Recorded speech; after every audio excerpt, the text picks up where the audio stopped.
আমি 11 সালে যখন প্রথম হজ করবার গেলাম, তখন আমার একজন সাথী ছিল, বুঝলেন। ওই শয়তানক পাথর মারার সময় ওই এক ঠ্যাঙের উপর ভর দিয়ে মারে পাথর, এত জোরে মারে মুখের শব্দ হয়। তা আমি কইলাম, ভাইরে পাথর তো আমরাও মারতেছি, তুমি এত জোরে মারো কেন? বলে, হুজুর শয়তানক জোরে পাথর না মারলে হবে? আমি ওকে কাছে ডেকে বললাম, আমি শুনলাম আপনি হজ করার আগে রেজিস্ট্রি অফিসে গেছিলেন। তো কয়, হুজুর আপনি কেমনে জানলেন? আমি বললাম, এটাও শুনছি আপনি 16 বিঘা নাকি ছেলেরে দিছেন আর মেয়েরে 1 বিঘা দিছেন।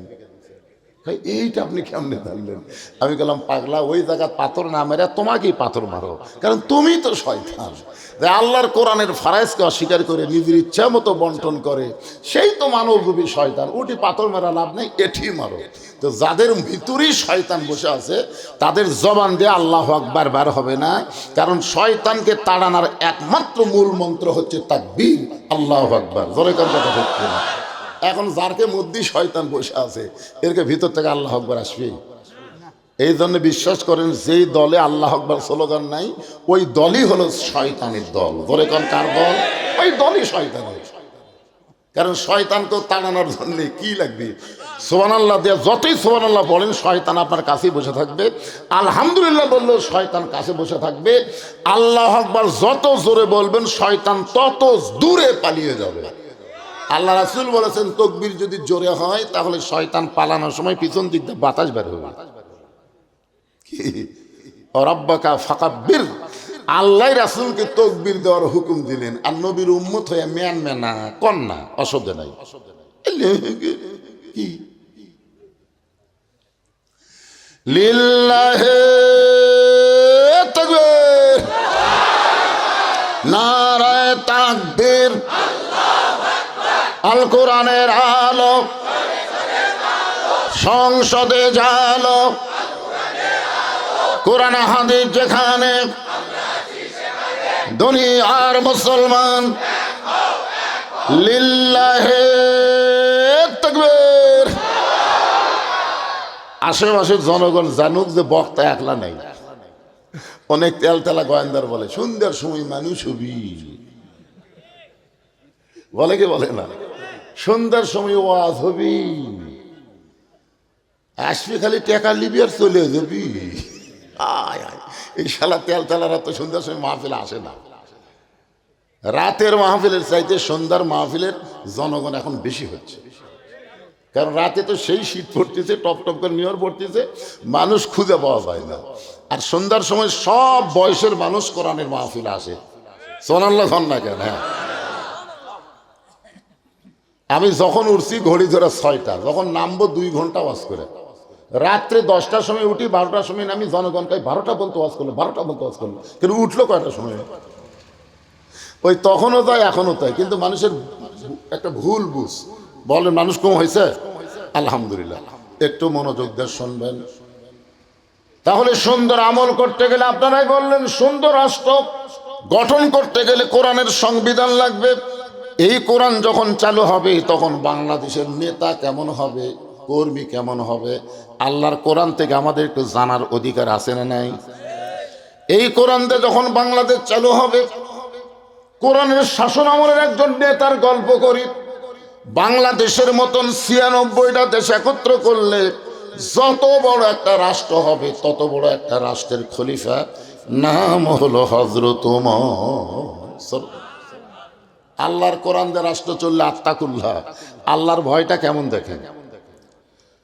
হযরত ওমর যখন আল্লাহর কোরআন দিয়ে রাষ্ট্র চালায়, এমন সময় জুমার দিনে হযরত ওমর যখন খুতবা দিবেন, জুমার দিনে যখন খুতবা দিবেন, আজকের মাহফিলের প্রধান অতিথির আগমন, মোশাররফ ভাইয়ের আগমন, লিল্লাহি তাকবীর।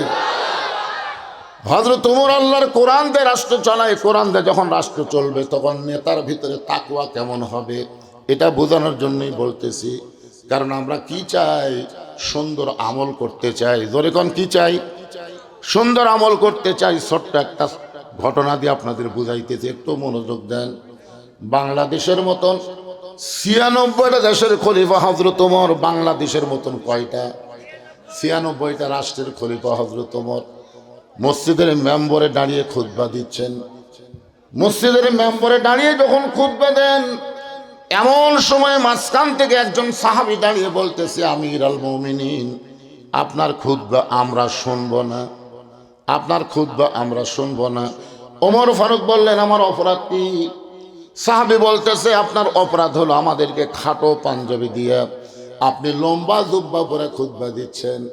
আমাদেরকে খাটো পাঞ্জাবি দিবেন, আপনি লম্বা জুব্বা কোথায় পাইলেন? যতক্ষণ না বলতে পারবেন ততক্ষণ আপনার খুতবা আমরা শুনব না। আপনারা বলেন, ওই সময় যদি মানুষের তৈরি রাষ্ট্র থাকতো, তাহলে যেই বেটা লোকমা দিছে ওর অবস্থা কি হতো? ওমর ফারুকের লোক নাই, ধরেই গণ ধোলাই দিয়ে হত্যা করতে। আমাদের রাষ্ট্রপতি খলিফার পাঞ্জাবি লম্বা হচ্ছে, তোর বাজলো কোন জায়গা? কিন্তু আইন চলতেছে কার?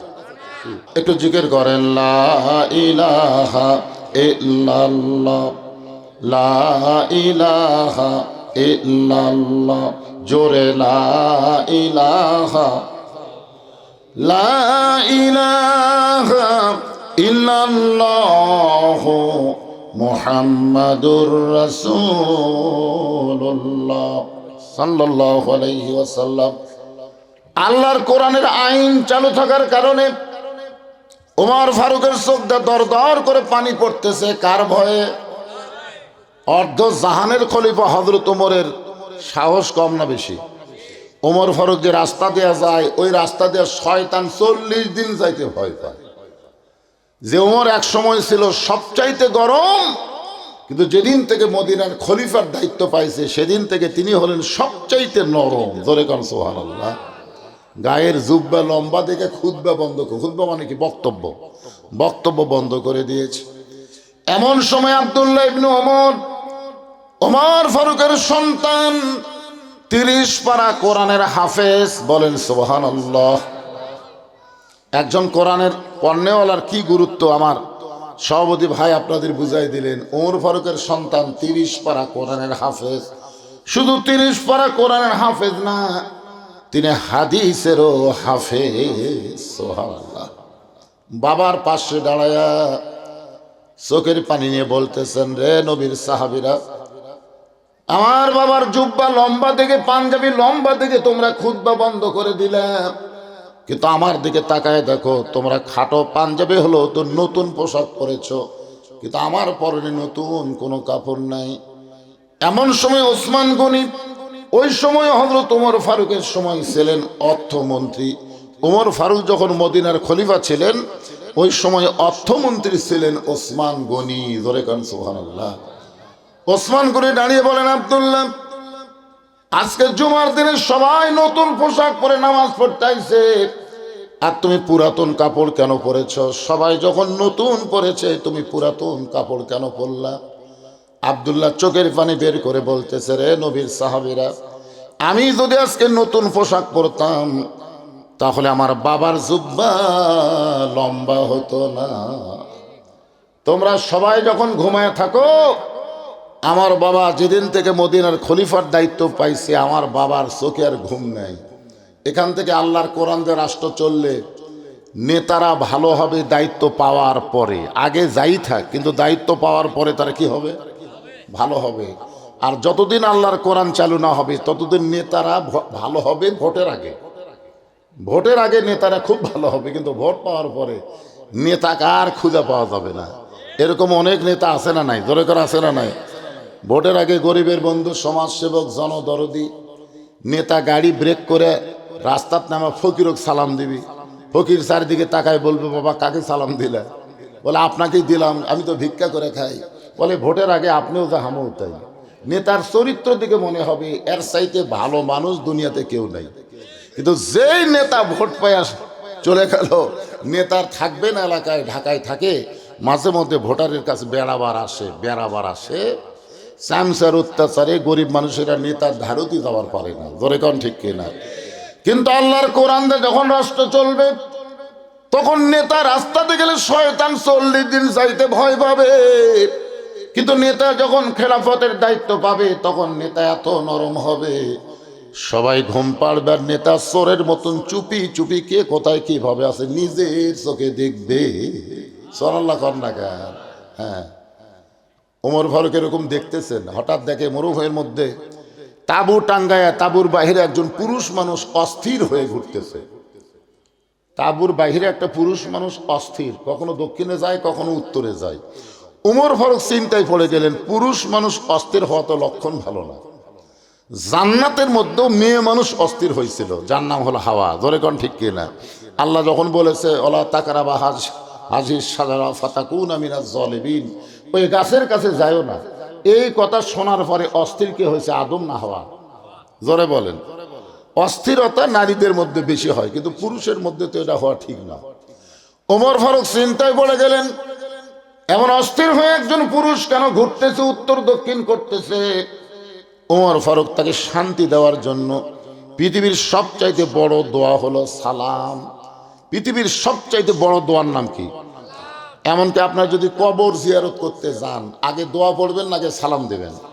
যতই দোয়া পড়েন সালামের চাইতে বড় দোয়া নাই। এই জন্য আমরা কবরবাসীর জন্য কি দোয়া করব? আসসালামু আলাইকুম ইয়া আহলাল কুবুর, এ কবরের মধ্যে যারা শায়িত আছে আল্লাহ তাদের সকলের প্রতি রহমত নাজিল করুক। সুবহানাল্লাহ বলেন। ওমর ফারুক লোকটাকে শান্তি দেওয়ার জন্য, অস্থিরতা দূর করার জন্য সালাম দিলেন, আসসালামু আলাইকুম ইয়া আব্দুল্লাহ। লোকটা সালামের উত্তর দেয় না। ওমর ফারুক আবার সালাম দিলেন, আসসালামু আলাইকুম ইয়া আখি। লোকটা সালামের উত্তর দেয় না। ওমর ফারুক যখন আবার সালাম দিবার চায়, দুইবার দিছে, তৃতীয়বার যেই দিবার চাচ্ছে এমন সময় লোকটা বলে, এই মিয়া, বারবার খালি সালাম দাও কেন?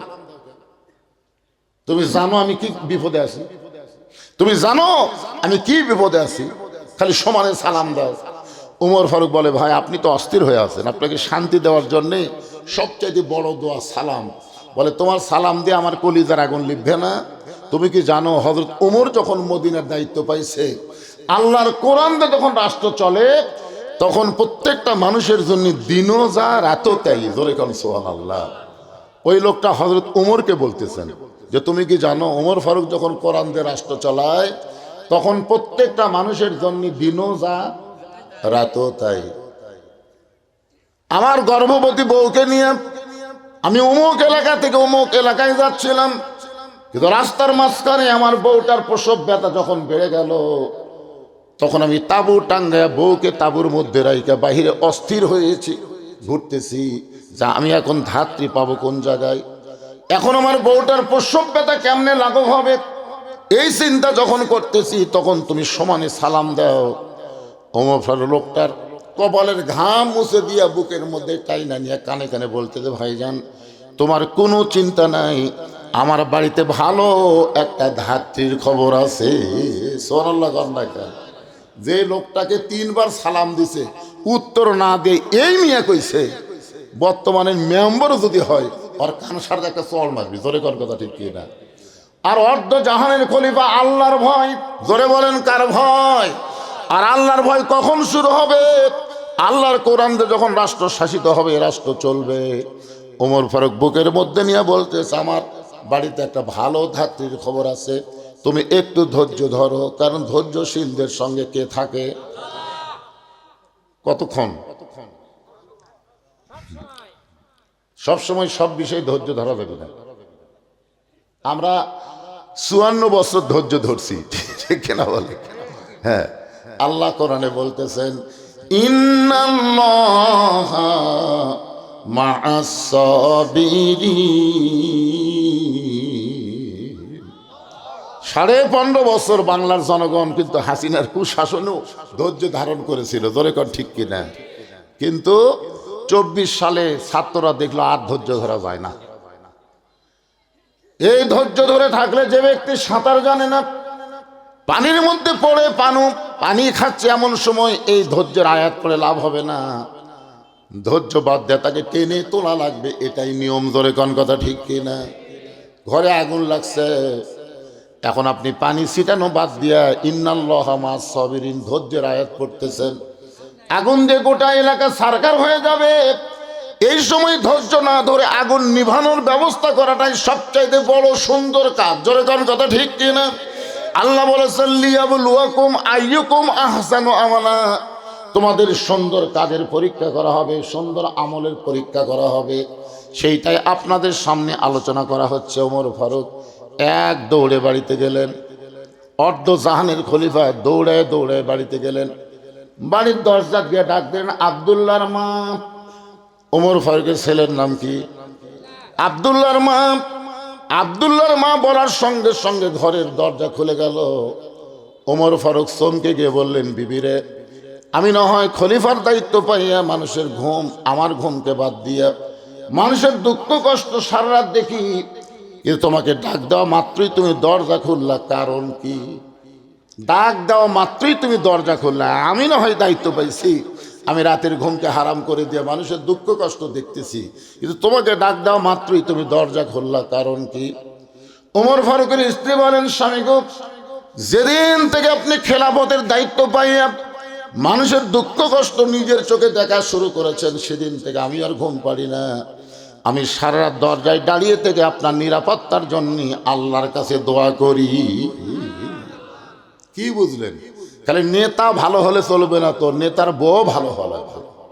আজকে আমাদের নেতার বউগুলো খারাপ হওয়ার কারণে অধিকাংশ নেতা জেলত ঢুকছে, আর নেতার ওই মারা টাকাতে বউগুলা ফিল্ডিং মারতেছে। ধরে কোন কথা ঠিক না? আমাদের পাশেই যে নাটোরের সিংড়া উপজেলা, ওই সিংড়ার একজন নেতা ছিল, নাম হলো পলক। ধরে কোন নাম কি? ফান্দে পড়িয়া পলক কান্দে রে। হাজার হাজার কোটি টাকা মারছে, এখন পলকের বউ বেগম পাড়ায় শান্তি করতেছে, আর জুয়ান বয়সে পলক জেলখানার মধ্যে বন্দী হয়ে গেছে। সবসময় পলকের চোখ দিয়ে দরদর করে পানি পড়তেছে। যদি নেতার বউটা ভালো হতো তাহলে কিন্তু নেতা দুর্নীতি করতো না, কারণ দুর্নীতি করার সর্বপ্রথম মানুষের বাধা চাইতে নিজের বউ বাধা দেওয়া লাগবে। জোরে কোন কথা ঠিক কিনা? তুমি 10,000 টাকা বেতনে চাকরি করো, আর 12,000 টাকার বাসা ভাড়া করতে গেল, বেতন পাও 10,000, বাসা ভাড়া 12,000, তারপরে সমানে গোস্ত মাছ কিনো, এই টাকাগুলো তুমি কোথায় পাও আগে হিসাব দাও। প্রত্যেকটা বউ যদি এরকম পাই হিসাব নিত, আজকে কোনো মানুষ, পুরুষ মানুষ খারাপ হওয়ার সুযোগ পেত না। জোরে কোন কথা ঠিক কিনা? আর এরা খালি সমানই চাই, সমানই চাই। এখন কি করবি? রডের বদলে বাঁশ দিয়ে ব্রিজ বানায়, বুদ্ধি নেই তো। রাস্তা পিচ করে দিয়ে যাতে পরে আবার পিচ উঠে যায়। কারণটা কি ভাই জান? একটু মনোযোগ দিয়ে শুনবেন। লিয়াবলুয়াকুম আইয়ুকুম আহসানু আমালা, সুন্দর আমলের পরীক্ষা করা হবে, সেইটাকে সামনে নিয়ে কথাগুলো বলতেছি। ওমর ফারুকের বউকে ওমর ফারুক বললেন, জান্নাতে যদি যাবার চাও তাহলে এই জিনিসগুলো নিয়ে তাড়াতাড়ি বের হও। এই জিনিস মানে একজন গর্ভবতী নারীর বাচ্চাকে প্রসব করাতে যা যা লাগবে তাইগুলো নিয়ে রওনা দাও। ওমর ফারুকের বউ তড়িঘড়ি করে জিনিসগুলো নিয়ে স্বামীর সঙ্গে যখন রওনা দিয়েছে, ওমর ফারুক তাঁবুর অপর পৃষ্ঠা দিয়ে বউকে ঢুকায় দিয়া বাহিরে বলতেছেন, ভাইজান কোনো টেনশন করবেন না, আমি ভালো ধাত্রী তাঁবুর মধ্যে ঢুকায় দিছি, আল্লাহ তাআলা অবশ্যই দয়া করবেন। কিছুক্ষণ পরে ওমর ফারুকের বিবি বলে, স্বামী গো, ইয়া আমিরাল মুমিনিন, আপনার বন্ধুকে খবর দেন তার বিবি এবং বাচ্চা দুইজনই সুস্থ রয়েছে। আপনার তো সুবহানাল্লাহ বললেন, কিন্তু ওই লোকটার খবর কি? যে বউ বলছে আমির আল মুমিনিন, ওই আর আছে? ওমর ফারুক তাকায় দেখে মাটিতে পড়ে গেছে।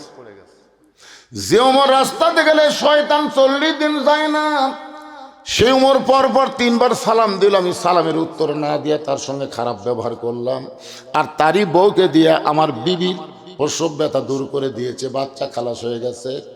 মাটিতে পড়ে লোকটা যখন কাতরায়, এমন সময় ওমর ফারুক এক টানে লোকটাকে বুকের মধ্যে নিয়ে কপালে একটা চুমো দিয়ে বলে, ভাইজান, আমি আর সেই ওমর নাই, আগে ছিলাম গরম, দায়িত্ব পাওয়ার পরে আমি হলাম সবচাইতে নরম।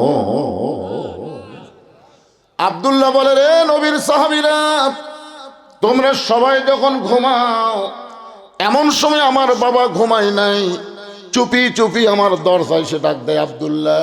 আব্দুল্লাহ বলে, আমি আব্দুল্লাহ দরজা খুলে দেখি বাবার হাতে একটা পাঞ্জাবি। আমি খুশি হয়ে বললাম, বাবা বাইতুল মাল থেকে আমার একটা পাঞ্জাবি দিল, আপনি গভীর রাতে আর একটা দিবারাইছেন, নেতার বেটা হওয়ার মধ্যে লাভই আছে। একটা পাঞ্জাবি তো আমি পাইছি বাবা, আর একটা দিবারাইছেন। সঙ্গে সঙ্গে ওমর ফারুক আল্লাহর কোরআন থেকে তেলাওয়াত করলেন, ইন্নাল্লাহা ইয়ামুরুকুম আন তুআদ্দুল আমানাতি ইলা আহলিহা ওয়া ইযা হাকামতুম বাইনান নাস আন তাহকুমু বিল আদল। আল্লাহু আকবার।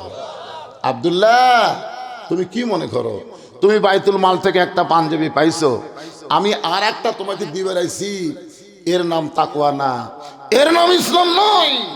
ওই যে হাকামতুম বাইনান নাস আন তাহকুমু বিল আদল। মানুষের মধ্যে কাউকে যখন ক্ষমতা দেওয়া হয়, কাউকে যখন বিচারক বানানো হয়, সে নিজের ইচ্ছায় বিচার করবে না, বিচার করবে কার ইচ্ছায়? আদল এবং ইনসাফ সহকারে। আব্দুল্লাহ রে, এই পাঞ্জাবিটা আমার ভাগে পড়েছে, এখন তুমি বলো আব্দুল্লাহ, এই ছোট পাঞ্জাবি পরে আমি যদি খুতবা দেই তাহলে কেমন লাগে? কারণ মুসল্লির পাঞ্জাবি ছোট হলে কোনো সমস্যা নেই, ইমামের পাঞ্জাবি ছোট হলে সবাই নাক শিটকাই। কি শিটকাই? আচ্ছা, ইমামের দাড়ি যদি এক মুষ্টির নিচে হয়, আমাকে একজন ফতুয়া আছে যে হুজুর ইমামের দাড়ি যদি এক মুষ্টির কম হয় তার পাশে কি নামাজ হবি? তা আমি কইলাম, কে রে ভাই, তুমি দাড়ি কেমনি মাপলা? ইমামকে তোমার দাড়িতে হাত দিবা দিছে না? হুজুর ইমাম যখন খুতবা দেয় তখন আমি দূর থেকে মুঠটা আন্দাজ করে ওর দাড়ির দিকে খেয়াল করছি, আমার মনে হয় মুঠের চাইতে একটু ছোটই আছে। তো যেই দেশে মুঠ দেওয়া দাড়ি মাপে ইমামের, সেই দেশের তেল তেলা মানুষ কোনোদিন জাতীয় ইমাম হওয়ার পারে? কারণ পারে। কিন্তু বাংলাদেশের একজন নেতাকে আর একজন তেল দেওয়া নেতা, ধরে কোন কি দেওয়া নেতা, তেল দেওয়া নেতা বলেছে জাতীয় ইমাম। আরে পাগলা, জাতীয় ইমাম না, জাতীয় নেতা কও। জাতীয় ইমাম যাকে তাকে বানালে বাংলার মানুষ মানবে না। ধরে কোন কথা ঠিক কি না? ওমর ফারুক বলতেছেন, তোর পাঞ্জাবিটা আমাকে দান করে দে, তোর পাঞ্জাবি আমার পাঞ্জাবি একত্র করে আমি লম্বা জুব্বা বানায় খুতবা দিবার চাই। আব্দুল্লাহ বলে, গভীর রাত্রে আমার পাঞ্জাবির অংশটুকু আমার বাবাকে দান করে দিলাম, বাবার পাঞ্জাবি আমার পাঞ্জাবি একত্র করে লম্বা জুব্বা বানায় বাবা খুতবা দেয়। এখন বলো বাবার খুতবা শোনা যায় কি না যায়? সমস্ত সাহাবীরা চিল্লায় বলে, আল্লাহর কোরআন দিয়ে যখন রাষ্ট্র চলবে এমন মুত্তাকি নেতা মুসলমানেরা দেখতে পাবে। সুবহানাল্লাহ। আল্লাহর সেই কোরআন থেকে আমরা আলোচনা শুনতেছি, একটু মনোযোগ দেবেন। সুন্দর আমল শুধু পুরুষের জন্য না, কোরআন দিয়ে যখন রাষ্ট্র চলবে তখন নারীরাও আল্লাহর কোরআনের সুন্দর আমল করবে। নারীদের এক নম্বর সুন্দর আমলের নাম হলো পর্দা। আল্লাহ রাসূল ফাতেমার ঘরের মধ্যে গিয়ে দেখেন ফাতেমা মুস্কি মুস্কি হাসতেছে। রাসূল বলে, ফাতেমা, তোমার কি কখনো মনে হয় তোমার বাবা বিশ্ব নবী হওয়ার কারণে আল্লাহ তোমাকে জান্নাত দিবে? তোমার কি কখনো মনে হয় তোমার বাবা বিশ্ব নবী হওয়ার কারণে আল্লাহ তোমাকে জান্নাত দিবে? ফাতেমা বলতেছে, বাবা, আমার সব সময় মনে হয় আমার বাবা বিশ্ব নবী, শ্রেষ্ঠ নবী, ইমামুল আম্বিয়া, ইমামুল মুরসালিন, এই খাতিরে আল্লাহ আমাকে জান্নাত দিবে। নবীর সঙ্গে সঙ্গে ফাতেমার হাতে একটা ঝাঁকি দিয়ে বললেন, মা, তুমি বড় ভুল বিশ্বাসের মধ্যে রয়েছ। তোমার বাবা বিশ্ব নবী হওয়ার কারণে আল্লাহ তোমাকে জান্নাত দিবে না। জান্নাতে যদি যাবার চাও তাহলে আল্লাহর 4টা আমল করে তোমাকে জান্নাতে যাইতে হবে। 4টি আমল যদি করতে পারো ফাতেমা, আল্লাহ খুশি হয়ে 8টা জান্নাতের দরজা খুলে দিবে, যে কোনো দরজা দিয়ে তুমি জান্নাতে যাইতে পারবা। ঈমান গ্রহণ করার পরে সুন্দর আমল মেয়েদের জন্য মাত্র 4টা। ধরে বলেন কয়টা? আমার মায়েরা যারা পর্দার অন্তর আছেন একটু মনোযোগ দিয়ে শুনবেন। সুন্দর আমলের পরীক্ষা হবে, আল্লাহ করবে। মেয়েদের 1 নম্বর আমল হচ্ছে 5 ওয়াক্ত নামাজ আদায় করা লাগবে। 5 ওয়াক্ত নামাজ, 24 ঘন্টায় নামাজ পড়া লাগবে না, 24 ঘন্টার মধ্যে 5 বার। জোরে বলেন কয়বার? 5 বার। 5 ওয়াক্ত, ওয়াক্ত মানে সময়। 24 ঘন্টার মধ্যে মেয়েরা 5 ওয়াক্ত নামাজ পড়লে নামাজের হক আদায় হবে। 12 মাস রোজা রাখা লাগবে না, শুধুমাত্র রমজান মাসে রোজা রাখলে রোজার হক আদায় হবে। রাসূল বললেন, স্বামীর খেদমত করবা, কিন্তু স্বামীর খেদমত সবসময় করা লাগবে না। স্বামী যখন খেদমত চাবে তখন স্বামীর খেদমত করা লাগবে। আমার মায়েদের জন্য বলতেছি, সবসময় স্বামীর খেদমত করা লাগবে। কথা কয় না লাগবে? স্বামী যখন চাবে তখন খেদমত করা লাগবে। অতি ভক্তি চোরের লক্ষণ। দেখবেন আপনার বউ যদি হঠাৎ করে দিন আপনার বেশি বেশি খেদমত করে, তাহলে বুঝবেন হয় আপনার ভাইয়ের বিরুদ্ধে, নয় আপনার মায়ের বিরুদ্ধে, নয় আপনার বাপের বিরুদ্ধে, নয় আপনার বোনের বিরুদ্ধে, মানে আপনার যারা রক্তীয় তাদের বিরুদ্ধে কথা বলবে। যেদিন দেখবেন বেশি বেশি খেদমত করে বুঝবারই পারবেন এই দিন একটা অন্যায় প্রস্তাব দিবে। এই জন্যে মেয়েদের বেশি খেদমত করার দরকার নাই। স্বামী যদি খেদমত চায় তাহলে স্বামীর খেদমত করবা, অযথা স্বামীর খেদমতের কোনো দরকার। কথা বুঝলেন না? অনেক বউ আছে দেখেন, আমারও তো বউ আছে, আমি হুজুর হল বউ নাই। হঠাৎ দেখবেন খেদমত বেশি করতেছে, সেই দিন বুঝবেন আমার কানে কানে বলবে আজকে আব্বা আসবে গো, আজকে আব্বা আসবে। আব্বা আবার ছোটো মাছ ছাড়া খায় না, আব্বা আবার দেশি কই ছাড়া খায় না, আব্বা ইলিশ পছন্দ করে, আব্বা এশিয়ার দই মিষ্টি খাই, এরকম নানা ধরনের কথা। মানে পাও টিপতেছে, কপাল টিপতেছে, আর এই ফিস করে বলতেছে। আমি বললাম ঠিক আছে সবই আনবো, তুমি যখন বলতেছে। আমার শ্বশুর তো আর সবসময় আসে না, মাঝে মধ্যে আসে। আমি সবগুলো কিনে এনে বউকে তখন দিলাম। বউ আমার শ্বশুরকে খাওয়াচ্ছে, আমার শ্বশুর খাবারই চাচ্ছে না, কালকে তোর এটা আর আসবাই মন চায় না, খালি খাওয়া, এত খাওয়া যায়। আমার বউ খালি বারবার বলতে তার এক টুকরা খান আব্বা, আর এক টুকরা খান। কলজা শান্তি হয়ে গেল। আসলে তাই মেয়েরা তার বাপকে ভালোবাসে, কিন্তু আমার বাপ যখন আসে তখন আমার কানত তো কোনোদিন ফিস করে কয় না আজকে আমার শ্বশুর আসবে গো, আমার শ্বশুর বেশি মুরগি খায়, আমার কোনোদিনও কয়নি। বরং আমার বাপ আসলে দেখি তার সামনে এমন কিছু দিছে যেটা আমার বাপ পছন্দই করে না। এই জন্য আমার মা বোনদের জন্য বলবো, মা স্বামীর খেদমত করবেন। যখন স্বামী খেদমত চাবে, আল্লাহ নবী বলেন ফাতেমা মেয়েদের সবচাইতে গুরুত্বপূর্ণ আমল হলো পর্দা। মেয়েদের সবচাইতে গুরুত্বপূর্ণ আমল হলো এই পর্দা। এই পর্দা যদি না থাকে মেয়েদের একটা আমলও আল্লাহর দরবারে কবুল হবে না। মেয়েদের সবচাইতে গুরুত্বপূর্ণ আমলের নাম কি? আচ্ছা আপনারা বলেন তো, এই পর্দার ব্যবস্থা কে করবেন? বউ নিজে করবে না স্বামী করার লাগবে? কে করবে? বউ নিজেই করবে। আজকে অনেক জায়গা গেলে কয় হুজুর পর্দার ওয়াজ করবেন, হুজুর মেয়েরা পর্দার মধ্যে থাকে না, হুজুর পর্দার ওয়াজ করবেন। আরে পর্দার ওয়াজ করলে ধরা খাবে আগে পুরুষ মানুষ, কারণ রাসূল বলেছেন আর দায়ুসুল ইয়াদখুলুল জান্নাহ, দায়ুস কোনোদিন জান্নাতে যাবে না। দায়ুসকে? দায়ুস হলো ওই সকল পুরুষ যাদের অধীনে নারীরা পর্দা করে না। তাহলে আপনার অধীনে আপনার বউ আছে না নাই? আপনি বলেন তো, আপনার বউ যদি মরে যায়, আপনি বেঁচে থাকতে আপনার বউ যদি মারা যায়, আপনি কয় কাপড় দিবেন? 5টা দেওয়া লাগবে। কানে কম বলতেছেন কেন? এই জোরে কোন কয়টা? তো মরে গেলে যদি 5টা কাপড় দেন, বেঁচে থাকতে কয়টা দেওয়া দরকার? আমি আমার মা বোনদের জন্য এবং আপনাদের জন্য বলতেছি, পুরুষের 3 কাপড়, মেয়েদের 5 কাপড়। পুরুষের মতোই কিন্তু মেয়েদেরকে 3 কাপড় পরার লাগে, আর 2টা কাপড় মেয়েদের 2 জায়গা বেশি দেওয়া লাগে। একটা হলো বুক বাঁধ মানে সিনা বাঁধ, আর একটা হলো মাথা বাঁধ। আপনারা বলেন তো, মরে গেলে যে মেয়েগুলোর মাথা বাঁধা লাগে, সেই মেয়েগুলো যদি জীবিত অবস্থায় মাথার চুল বেচা খায় না, যদি বেচা খায় তাহলে ওই স্বামীর কি হবে? কথা কম না কেন রে? আপনাকে এই এলাকাতে মেয়েরা চুল বেছে না? 1 কেজি চুলের দাম হলো 10,000 টাকা। তাহলে আপনারা চিন্তা করে দেখেন, যে মেয়ের মাথার চুল শুধুমাত্র স্বামী ছাড়া, লাড়িয়ে ছাড়া কেউ দেখতে পারবে না, বাপও পারবে না। মেয়ে যদি যুবতী হয়, ওই মেয়ের মাথার চুল বাপও আর লাড়িয়ে ছাড়া দেখতে পারবে না, ভাইও পারবে না, কেউ পারবে না। একজনই শুধু পারবে, সেই ব্যক্তি হলো তার স্বামী। স্বামী ছাড়া ওই বইয়ের চুল লাড়িয়ে ছাড়া কেউ দেখতে পারবি না। কিন্তু যারা চুল কিনতেছে, এরা কি করে কিনতেছে? তাহলে আপনার বউ জীবিত অবস্থায় মাথার চুলি বেচা খায়, মরার পরে ওর মাথার কাপড় বান্ধা লাভ কি? আমার মায়েরা যারা পর্দার অন্তরে একটু মনোযোগ দিয়ে শুনবেন।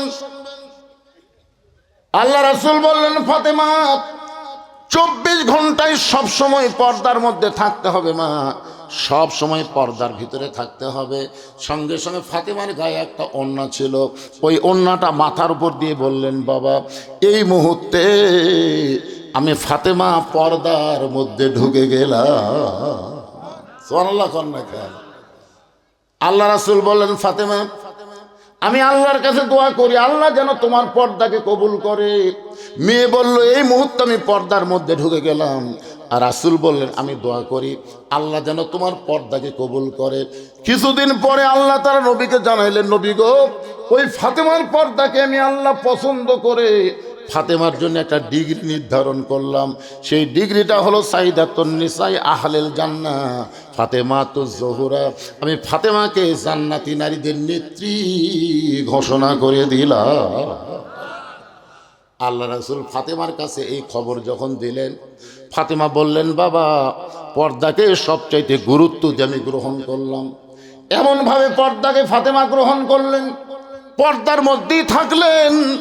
যেই দিন ফাতেমা দুনিয়া থেকে বিদায় নেবে, যেই দিন ফাতেমা দুনিয়া থেকে বিদায় নেবে, একটু খেয়াল করেন, এশার নামাজ পড়ে হযরত আলী ঘরের মধ্যে ঢুইকা দেখে ফাতেমা চকিতে বসে ছোট বাচ্চার মতন কাঁদতেছেন। ফাতেমার চোখটা দর দর করে পানি পড়তেছে। হযরত আলী ফাতেমার থুতুনির তলে হাত দিয়ে বললেন, ফাতেমা এরকম হঠাৎ কান্দার কারণ কি? আপনার কি শরীর অসুস্থ হয়েছে নাকি? আপনার কি মন খারাপ নাকি? ফাতেমা বলে, স্বামী গো, আমার কান্নার কারণ হলো আল্লাহ তাআলা আমার দোয়া কবুল করেছে। আলী বলতেছে, পাগলি নাকি? দোয়া কবুল করা হলো আনন্দের কারণ। আল্লাহ দোয়া কবুল করেছে, আনন্দ করো, তাহলে কান্নার কারণ কি? ফাতেমা বলে, স্বামী গো, আল্লাহ কি দোয়া কবুল করছে আপনি কি শুনবেন না? আলী বলে, ফাতেমা আল্লাহ তোমার কি দোয়া কবুল করলো? ফাতেমা বলতেছে, আমি সব সময় আল্লাহর কাছে দোয়া করতাম, আল্লাহ পর্দার মধ্যে আমার মৃত্যু দিও। আলী বলে, পাগলি রে, যে মেয়েটা সবসময় পর্দার মধ্যে থাকে তার তো পর্দার মধ্যেই মৃত্যু হবে। ফাতেমা বলে, এই দোয়াটা আল্লাহ আমার কবুল করেছে। আলী বলতেছে, তাহলে আনন্দ করো, পর্দার মধ্যে আল্লাহ মৃত্যু দিবে, তাহলে কেন কাঁদতেছো? ফাতেমা বলে, স্বামী গো, এই মৃত্যুটা কবে হবে এইটা কি আপনি শুনবেন না? আলী বলে, ফাতেমা মরার খবর দুনিয়ার কেউ বলতে পারে না। ফাতেমা বলতে, স্বামী গো, এটা আমিও জানি, মরার খবর কেউ বলতে পারে না, কিন্তু কিছুক্ষণ আগে আল্লাহ পাক আমাকে জানাইছে আজকে গভীর রাত্রে ফাতেমার মৃত্যু হবে। যেই মাত্র কইছে গভীর রাত্রে ফাতেমার মৃত্যু হবে, গাছের গোড়া কাটলে গাছটা যেমন পড়ে যায়, তেমনি ঘরের মধ্যে হযরত আলী পড়ে গেলেন। দুই হাতে ফাতেমার চোখের পানি মুছে মুস্কি মুস্কি হেসে স্বামীর মাথাটা উরাতের উপরে নিয়ে কপালে একটা চুমা দিলেন। সুবহানাল্লাহ বলেন। যেই মানুষটা গভীর রাত্রে মৃত্যুবরণ করবে, সেই মানুষটা স্বামীকে সান্ত্বনা দেওয়ার জন্য চোখের পানি মুছে মুস্কি মুস্কি হেসে স্বামীর কপালে চুমা দিয়ে বলেন, স্বামী গো, আপনি হলেন পৃথিবীর সবচাইতে বড় জ্ঞানী। আপনার বলেন তো পৃথিবীর সবচাইতে বড় জ্ঞানীর নাম কি? আরো জোরে। ফাতেমা বললেন, স্বামী গো, আপনি হলেন পৃথিবীর সবচাইতে বড় বীর। হযরত আলীর মতন কিয়ামত পর্যন্ত বড় বীর এই পৃথিবীতে আর কেউ হবে না। হযরত আলীর চাইতে বড় জ্ঞানী আর এই পৃথিবীতে কেউ আসবে না। বলে, স্বামী গো, বড় জ্ঞানী বড় বীর হয়ে বইয়ের মৃত্যুর খবর শুনে আপনি এমনভাবে কেন পড়ে গেলেন?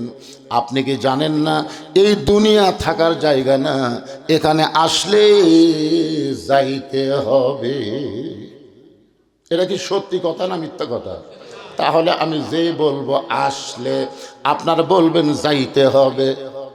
আসলে যাই বলতেছেন না, তাই থাকেন এই মিশা মায়ার দুনিয়া, থাকেন এটি থাকেন। আরে এখন নয় থাকতেছেন, খালি 80 বছর পার হোক, এই লাতিরে লাতটা বেরকি বুড়া মরে না, কে শালা বুড়া মরে না। আমি দেখছি যেগুলো বুড়া বাঁচা আছে, একটা বুড়াও শান্তির নেই।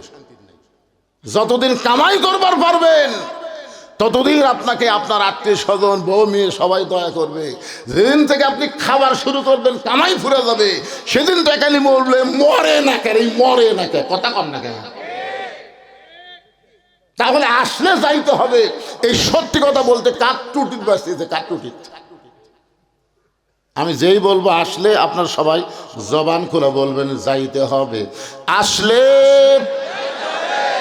মিশে মায়ায় বন্দি থাইকা করলাম কত খেলা, পশ্চিমে তাকায়া দেখো তোমার ডুইবা গেছে বেলা। এক পলকের নাই ভরসা, এক পলকের নাই ভরসা, মিশে সকল আশা। কখন বুঝি দারুণ ঝড়ে ভাঙবে তোমার বাসা। বারবার খালি ঘাড় কাত করে তাকাই। কি দেখতেছেন ভাই? বলে 6 তলার ভিত দিছি হুজুর, 4 তলা হসে রড বাইর করে থুছি। 2 কান্দের 2 ফেরেশতা কয় শয়তান উপর দিকে না তাকা, নিচের দিকে তাকা, তোর জন্য 6 তলা না, তোর জন্য হলো 19 তলা। ধরে কোন তলা? হাই রে দুনিয়ার মহব্বতের পাগল ভাই, রাস্তা দিয়ে যায় আর কই এটা কার বাড়ি রে, এই দেখি কার রে, কে রে পাগলা? ওটা থাকতে পারবো? 2-4 দিন থাকা যাবে, বসত বাড়ি। এই জন্য আব্দুল আলিম একটা গান গাইছে, তখন বুঝিনি কিন্তু এখন বুঝতেছি বুড়া হইয়া। এপারে তোর বসত বাড়ি, ওই পারে তোর বাসা, ভব দরিয়ায় পাড়ি দিতে কেমনে করলি আশা। এপারে তোর বসত বাড়ি, ওই পারে তোর বাসা। আমরা যারা এসেছি সবাই চলে যাব, কোথায়? বাড়িতে না কবর? কারা কারা মৃত্যুকে বিশ্বাস করেন 2 হাত তুলে, একটা হাত তুলে আল্লাহকে দেখাতে ভাই যান। লিল্লাহি তাকবীর। আল্লাহ কবুল করুক, সবাই বলে আমিন। মরা লাগবেই, কিন্তু আয়াতের মধ্যে আমরা কি বলেছি? লা তামুতুন্না ইল্লা ওয়া আনতুম মুসলিমুন। মুসলমান না হয়ে আমরা কেউ মরবো না। এখন মুসলমানে মরতে গেলে কি লাগবে? এই বিষয়গুলো নিয়ে লিয়াবলুয়াকুম আইয়ুকুম আহসানু আমার আলোচনা করতেছি। ধারাবাহিকভাবে কথা বলতে বলতে পর্দার উপরে গিয়েছি ভাইজান। এমন সময়কে বলে হুজুর আপনি যতক্ষণ ওয়াজ করেন কোনো সমস্যা নাই, আমাদের মসজিদের জন্য 5-10টা মিনিট একটু জনগণের কাছে হাত বাড়ায় দেন, কারণ মসজিদের উন্নয়ন কল্পে মাহফিল।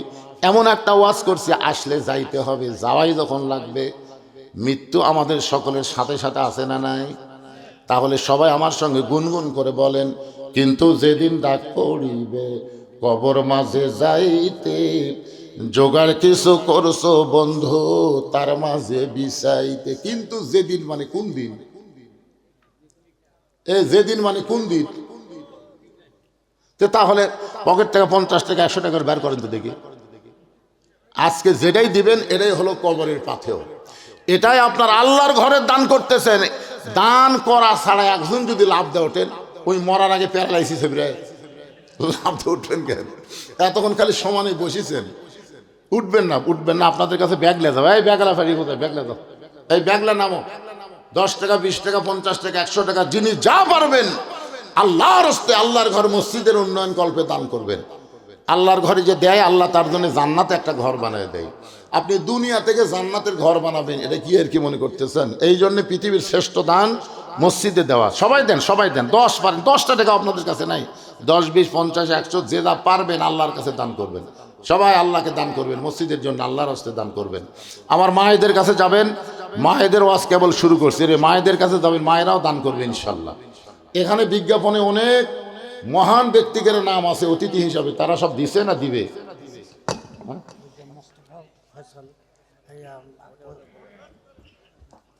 না এখন বলা হবে, ওনারা না থাকলে বলা যাবে।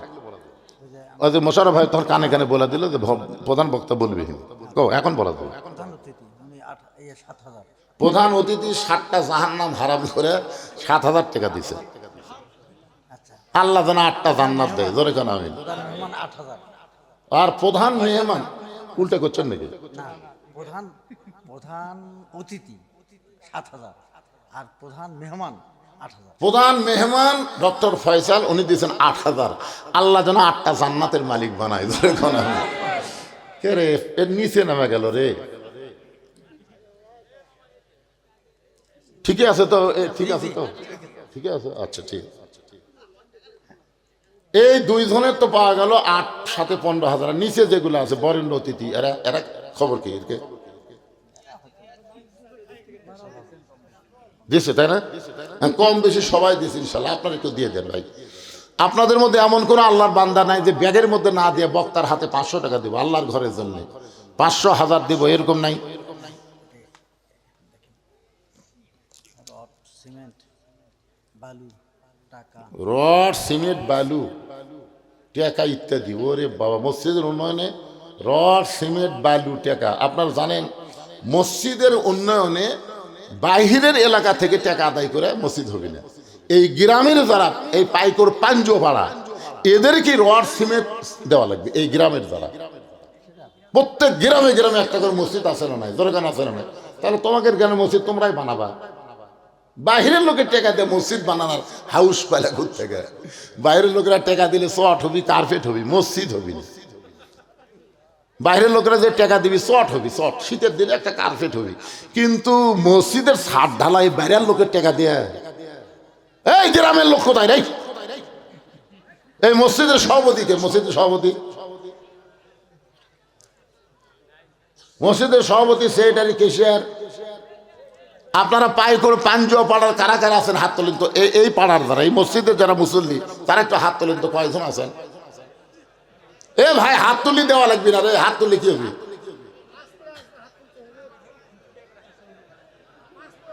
এ বাবা, এই একজনের সামনে আসো তো, জায়গাটা ধরে লো। আচ্ছা, বাহিরের কারা কারা আছেন তারা হাত তোলেন তো, যারা বাইরের। তো সব লোক বাইরের থেকে যাচ্ছে, মসজিদ কি দেওয়া হবে না?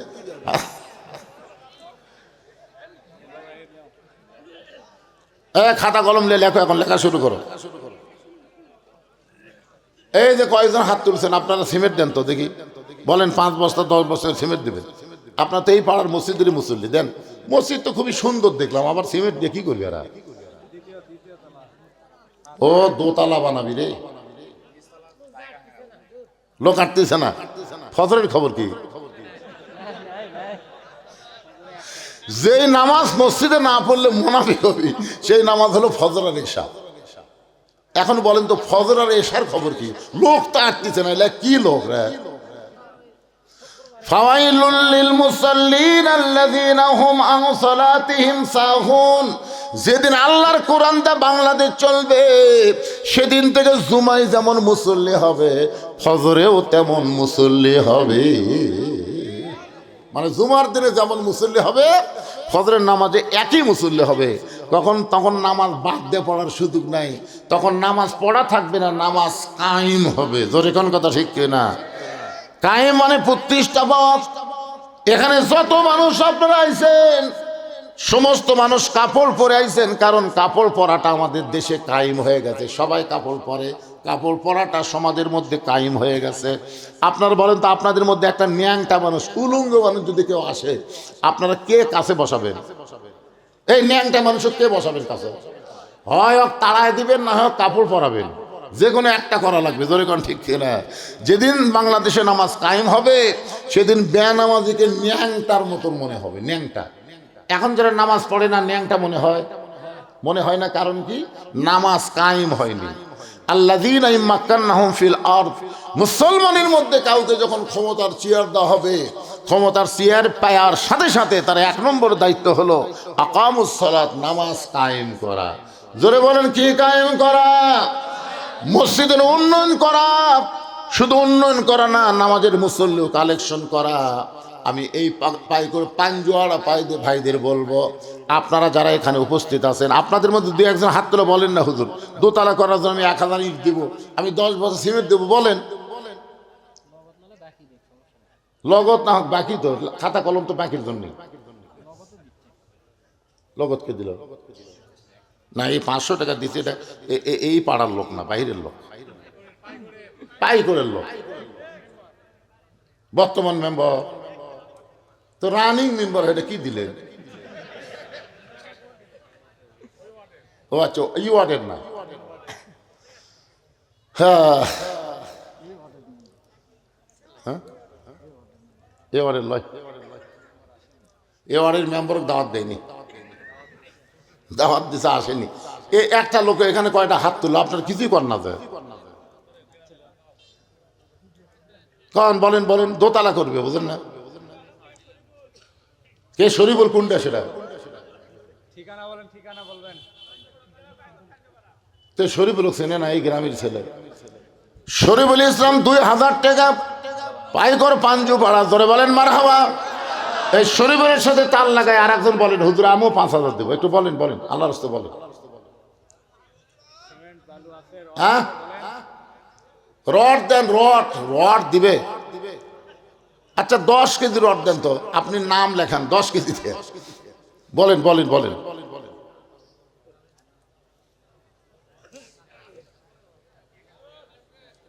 তোরা আদায়ের মাহফিল করবে মাগরিবের সময়, এটা আদায়ের ওয়াজ। এই গামছার মধ্যে যা হয়েছে, ব্যাগের মধ্যে হয়েছে, মায়েদের মধ্যে আদায় করেন, জিকির করেন। আমি বাদ বাকি কথা বলে এখান থেকে বিদায় হবে। একটু জিকির করেন, লা ইলাহা ইল্লাল্লাহ, জোরে লা ইলাহা, লা ইলাহা ইল্লাল্লাহু মুহাম্মাদুর রাসূলুল্লাহ সাল্লাল্লাহু আলাইহি ওয়াসাল্লাম। এই মসজিদ হলো রাস্তার সাইডে, রাস্তার ধারত না। একজন আদায়কারী রাস্তায় বসে দেবে, রাস্তা দিয়ে যত ভ্যানলা যায় এরকে কলজা বড়। আমি দেখছি গাড়ি মোটর সাইকেল নিয়ে যাচ্ছি, থামায় না, কিন্তু ভ্যানওয়ালা থামা 10 টাকা দেয়। শোনেন, আল্লাহর গরিব বান্দাদের অন্তর আল্লাহ বড় করে দিচ্ছে। এদের দ্বারাই আপনাদের মসজিদ দোতলা হবে। এই মাইক বসে দেন, কি রে পায়ে করে পাঞ্জু পাড়ার একজন লোক খালি 2000 টাকা দিয়ে চুপ মারা গেল, বাদ বাকি কথাই কয় না। দোতলা এমনি এমনি হবে। হযরত আলী বললেন, ফাতেমা, আল্লাহ তাআলা তোমার দোয়া কবুল করেছে। ফাতেমা বলতেছেন, কি দোয়া সেইটা কি শুনবেন না? একটু আগে থেকে বলতেছি। ফাতেমা বলে, স্বামী গো, আল্লাহ পাক আমাকে জানাইছে আজকে গভীর রাত্রে ফাতেমার মৃত্যু হবে।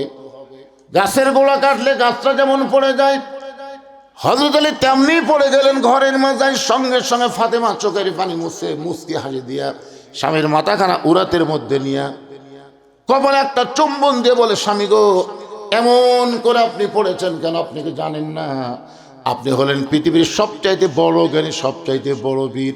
এই দুনিয়া থাকার জায়গা না, এখানে আসলে যাইতে হবে। এখানে আসলে আমিও চলে যাব আজকে রাতে, আপনিও যাবেন। এই দুনিয়া থাকার জায়গা না, সবাইকেই যাইতে হবে। কিন্তু ওগো স্বামী, আমি চলে যাওয়ার পর আমার 3টা চাওয়া আপনাকে পুরা করা লাগবে। 1 নম্বর চাহিদা হলো রাতের অন্ধকারেই আমাকে দাফন করবেন। রাতের অন্ধকারে আমার মৃত্যু হবে, আর দিনের আলোতে যদি আমার কবর দেন, আমার পর্দার খেলাপ হয়ে যায়। মায়েরা শোনেন, মেয়ে মানুষ ফাতেমা কেমন পর্দা করে, যে দিনের আলোতে যদি আমার কবর দেন, আমার পর্দার খেলাপ হবে। দুনিয়ার সমস্ত মানুষ জানবে ফাতেমার কবর যদি এত বড় হয়, তাহলে ফাতেমা না জেনে এত বড় লম্বা। আমার 2 নম্বর চাহিদা হলো আমার কোনো জানাজার ব্যবস্থা করবেন না। বাংলাদেশের এক নেত্রীর জানাজায় 20 লক্ষ মানুষ হয়েছে, এতে আমরা সবাই খুশি হয়ে গেছি। কিন্তু আপনি বলেন তো, জান্নাতি নারীদের নেত্রী ফাতেমা কি বলতেছে? আমার কোনো জানাজার ব্যবস্থা আপনি করবেন না। কারণ হাজার হাজার মানুষ জানাজায় যদি ফাতেমার জন্য দোয়া করে, আর আপনি যদি বলেন আমার ফাতেমা ভালো না, ওই হাজার মানুষের দোয়া দিয়ে ফাতেমার 1 তিল পরিমাণ লাভ হবে না। আর দুনিয়ার তামাম মানুষ যদি বলে ফাতেমা খারাপ, আর আপনি স্বামী যদি বলেন ফাতেমা ভালো, এক স্বামীর কথাতেই ফাতেমার 8টা জান্নাতের দরজা আল্লাহ খুলে দিল। তাহলে বউ ভালো হওয়া লাগবে কার কাছে? এ কথা বলেন, কার কাছে? আমার 3 নম্বর চাওয়া হলো আমার লাশটা খাটনিতে তুলবেন না। কারণ আমি ফাতেমা হিসাব করে দেখলাম বর্তমানে আমার খাটনি কান্দে নেওয়ার 4 জন পুরুষ দুনিয়াতে নাই। যে কোনো পুরুষ মেয়ে মানুষের খাটনি কান্দে নিবার পারবি? আবেগে ইসলাম চলে না ভাই, আবেগে ইসলাম চলে। হ্যাঁ, যে কোনো পুরুষ মেয়ে মানুষের খাটনি কান্দে নিবার পারবে না। আমি যত বড়ই হুজুর হই, ওই মেয়েটার সাথে যদি আমি মোহরেম হই, মোহরেম তাহলে চলবে। কিন্তু গায়ের মোহরেম হলে যত বড়ই পীর সাহেব হোক, কাম হবে? আচ্ছা, মুরিদের বইয়ের খাটনি পীর সাহেব কান্দে দিবার পারবে? চাচাতো বোনের খাটনি চাচাতো ভাই কান্দে দিবার পারবে? শালির খাটনি, শালির লাশের খাটনি দুলা ভাই দিবার পারবে? তাহলে না না, তো ঠিকই বলতেছেন। আর ফেসবুকে পোস্ট করছেন, উমুক হুজুর খাটনি কান্দত লিল। কি আবেগে ইসলাম চলে না, ইসলাম বিবেক দিয়ে চলতে হবে। আল্লাহর কোরআন নবীর হাদিস অনুসারে। জোরে কোন কথা ঠিক কিনা? ফাতেমা বললেন, আমার খাটনি 4 জন কান্দে নিবে, এমন 4 জন পুরুষ আমি খুঁজে পাচ্ছি না। আমার বাবা যদি দুনিয়াতে জীবিত থাকতো, মরা মেয়ের লাশের খাটনি বাবা কান্দে নিবার পারত, কিন্তু আমার বাবা 6 মাস আগে দুনিয়া থেকে বিদায় হয়ে গেছে। আমার হাসান হোসেন যদি বড় হইতো মায়ের লাশের খাটনি কান্দে নিবার পারত, কিন্তু এরা এত ছোট, মায়ের খাটনি কান্দে নিবার পারবে না। ওগো স্বামী, জান্নাতুল বাকির পূর্ব কোণায় সবুজ রঙের একটা বাতি জ্বলবে, ওই বাতি বরাবর আমাকে দাফন করবেন। আপনার একান্ত বন্ধু যদি কেউ তাকে দুনিয়ায়, কারণ নিজের বইয়ের কবর স্বামীর খুঁড়তে বড় কষ্ট হবে, তাকে বলে দিবেন সে যেন গোপনে কবরটা খনন করে দেয়, কবরটার কথা যেন দুনিয়ার কোনো মানুষকে না জানায়। ওই মানুষটার নাম হলো আবু যর গিফারি, নবীর সাহাবী আবু যর গিফারি। গভীর রাত্রে কবর খনন করতে করতে এক সময় হঠাৎ আবেগে, বিবেক না আবেগে বলে ফেলেছে, কবর রে তুই কি জানিস রে, কবর দিনের বেলা কবর না করে এই রাতের বেলা কবর খনন করতেছি, কারণ একটাই, এমন একজন মহিয়সী নারীকে দাফন করা হবে, সে পর্দানিশী, সে দুনিয়ার সাধারণ কোনো মেয়ে না।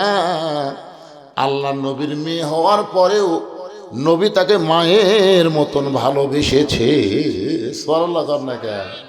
একদিন আল্লাহ নবী বললেন, সাহাবীরা তোমরা কি জানো আল্লাহ আমাকে 3টা মেয়ে দিছে, আল্লাহ আমাকে 3টা মেয়ে দান করেছে। আমার বড় মেয়ের নাম হলো জায়নাব, আমার মেজো মেয়ের নাম হলো রোকেয়া, আমার 3য় মেয়ের নাম হলো কুলসুমা। নবী যখন 3টা মেয়ের নাম বারবার বলতেছে, ওই সময় নবীর কাছে নবীর 2 নাতি বসে আছে, একটা হলো হাসান, একটা হলো হোসাইন। নবী বলেন, সাহাবীরা রে তোমরা কি জানো আমার বড় মেয়ের নাম হলো জয়নাব, আমার মেজো মেয়ের নাম হলো রোকেয়া, আমার আর একটা মেয়ের নাম হলো কুলসুমা। 3-4 বার যখন একই কথা বলতে, সঙ্গে সঙ্গে হাসান আর হোসেন বলে, ভাইজান এইখানে আমরা আর 2 ভাই থাকবো না, আমাদের মা গরিব বলে, না না মেয়ে বলে স্বীকার করে না, মেয়ে বলে স্বীকার করে না, আমরা 2 ভাই থাকবো না।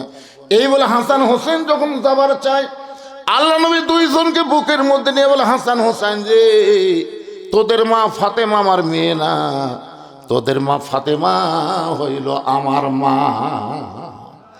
সাহাবীরা বললেন, ইয়া রাসূলুল্লাহ আমরা সবাই জানি ফাতেমা হলো আপনার সবচাইতে ছোট মেয়ে, এই ছোট মেয়ে ফাতেমা মা কেমনে হয়? রাসূল বললেন, তাহলে শোনো, ওই তাইফের ময়দান থেকে আহত অবস্থায় আমি যখন মক্কায় ফিরে আসলাম, আমার জয়নাব, আমার রোকেয়া, আমার কুলসুম, ওরা 3 বোন ঘরের মধ্যে ঢুকে বলতেছে, বাবা তাইফবাসী এত কষ্ট দিল, এই কষ্ট আপনি কেমনে সহ্য করবেন? মেয়েরা যেমন কথা বলে তেমন কথা বলে আমার 3টা মেয়ে যখন চলে যায়, এমন সময় আমার কলিজার টুকরা ছোট মেয়ে ফাতেমা ঘরের মধ্যে ঢুকে বলে, বাবা এই কষ্ট আমি কেমনে সহ্য করব? বাবা আপনার গায়ে ওরা পাথর মারছে, কিন্তু আপনার দেহের ক্ষত দেখে আমার কলিজা দিয়া রক্ত ঝরতেছে। রাসূল বলেন, সাহাবীরা রে ওই 3টা মেয়ে বলেছে আপনি কেমনে সহ্য করবেন, আর ফাতেমা বলতেছে আমি কেমনে কষ্ট সহ্য করব? আমাকে গোসল করায়া ওই ফাতেমার নরম আঙ্গুলের মধ্যে জয়তুনের তেল গরম করে আমার ক্ষতস্থানে যখন মালিশ করে দেয়, আমি নবী কখন যেন ঘুমায় গেছি, ওই ফাতেমার উরাতকে বালিশ বানায়া আমি এক সময় ঘুম থেকে চেতন পায়ে দেখি ওই ফাতেমার চোখের পানি আমার চোখের মধ্যে পড়ে গেছে, যার কারণে চেতন পেয়ে বললাম, ফাতেমা তুই এমন করে কেন কান্দিস মা, তুই কেন কান্দিস মা? ফাতেমা বলতেছে, বাবা ঘুমের মধ্যে আপনি মা বলে আমার হাতটা চাইপা ধরছেন, এখন পর্যন্ত আমার হাতটা যে আপনি ছাড়েন না। রাসূল বলে, ফাতেমা রে আমি ঘুমের স্বপ্নে আমার মা আমিনাকে দেখছিলাম, আর মা আমিনাকে দেখার পরে যখন বলছি মা তোমাকে যাবার দিব না, ওই সময় তোর হাতটা চাইপা ধরছি, তার মানে বোঝা গেল তুই শুধু আমার মেয়ে না, তোর মধ্যে দরদে রয়েছে আমার মা আমিনা। আবু যর গিফারি বলে, কবর তোর মধ্যে এমন একজন নারীকে শোয়ানো হবে যার স্বামী হলো আসাদুল্লাহিল গালিব। এ কবর খবরদার বেয়াদবি করিস না। কোদাল দিয়ে কবর খুঁড়তে খুঁড়তে এক সময় আবেগে বলে ফেলেছে, কবর রে তোর মধ্যে এমন একজন মাকে দাফন করা হবে যার 2টা সন্তান হলো জান্নাতি যুবকদের সর্দার, খবরদার কবর বেয়াদবি করিস না।